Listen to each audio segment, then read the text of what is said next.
College এরিয়াটা এতটা ফাঁকা কোনোদিনই দেখিনি। কেমন একটা অন্যরকম লাগছে জায়গাটা। ছেলেমেয়েরা কি কেউ আর আসবে না? হঠাৎ কেন হলো এমন? মনের মধ্যে কত অজানা প্রশ্ন। এই অবস্থা দেখে তোমাদের মনের মধ্যে কি কোনো কোশ্চেন জাগছে? তো চলো উত্তরটা এই ভিডিওতেই আছে। হ্যালো বেবিজ, কে হালে? তো বেবিজ, এখন পুজো চলছে। পুজোর মাইনা সকলে নিজেদের মতো নিজেরাই আনন্দ করছে, আর আমরা আলাদাই আনন্দ করছি। এখন কলেজ ছুটি, তো কলেজ এরিয়াতে হাতে কোনো কয়েকজন ছেলে মেয়ে আছে, তার মধ্যে আমি আর আবিদ ভাগনা আছি। তো হঠাৎ সন্ধ্যায় ভাবলাম বহুদিন বাইরে রাইডে যাইনি, তো চলো আজকে একটু ঘুরে আসি। তো দুজনে একটু রেডি সেডি হয়ে বাইক নিয়ে বেরিয়ে পড়লাম। শুনছিলাম যে কাছাকাছি যে এরিয়াগুলো আছে যেখানে পুজো চলছে, সেই এরিয়াগুলো নাকি সুন্দরভাবে সাজিয়েছে। তো তাই ভাবলাম চলো একটু দেখে আসি কেমন কি সাজিয়েছে। তো দুজন মিলে ঘুরতে ঘুরতে ঘুরতে ঘুরতে আমরা চলে গেলাম কলেজ এরিয়াতে। আর কলেজ এরিয়াতে আসার পরে এত ফাঁকা ফাঁকা লাগছে কি বলবো। এই এরিয়াতে যদি স্টুডেন্ট না থাকে এই এরিয়াটার কি হবে সেটাই ভাবছি। তোমরা নিজেরাই দেখতে পাচ্ছ যে কি অবস্থা, এখন স্টুডেন্ট নেই, পুরো গা ছমছম একটা ভাব। তো কলেজ এরিয়া ক্রস করে আমরা চলে গেলাম টিটাগড়ের দিকে। এইভাবে ঘুরতে ঘুরতে কত দূর কোথায় যাচ্ছি কোনো ঠিক নেই। যাচ্ছি তো যাচ্ছি, যাচ্ছি তো যাচ্ছি। দেন অনেকক্ষণ রাইড করার পরে একটা চা দোকানে দাঁড়িয়ে একটু চা খেলাম, তারপর আবার রাইড শুরু করলাম। ঘুরতে ঘুরতে ঘুরতে ঘুরতে আমরা চলে এসেছি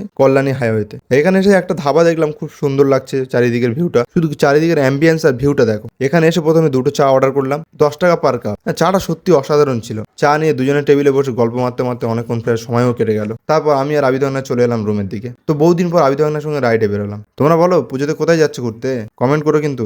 আমরা তো পুজোতে ঘুরেই চলে এলাম।